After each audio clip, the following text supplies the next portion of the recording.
ашып сөйлеп, кеткісі келмегендерін көрдік, асықпақ.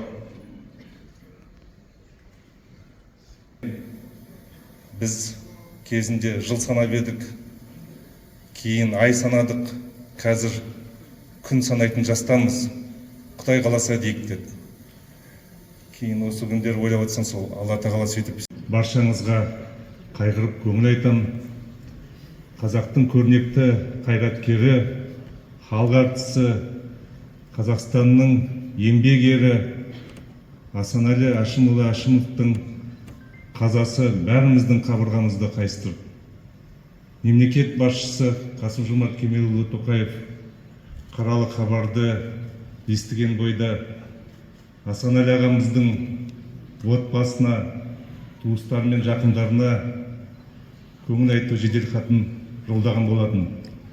Алдымен мемлекет басшысының көңіл айту хатын оқып беруге рұқсат етіңіздер.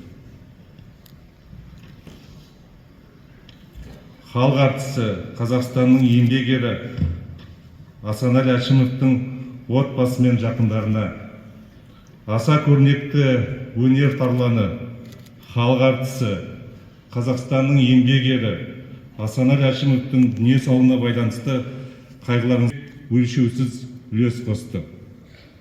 Ол көптеген образдарды шебер сомдап, көрермен қауымның ыстық ықыласына бөленді. Сахна саңлағы әрі кәсіби киногер ретінде соңына өшпес із қалдырды. Жас өнерпаздарға бағыт-бағдар беріп, рухани сабақтастықтың сақталуына зор еңбек сіңірді. Өрелі өнердің туын биік ұстап, мадақ пайғамбарымызға салауат болсын. Қадірлі жиылған жамағат, құрметті момын мұсылмандар,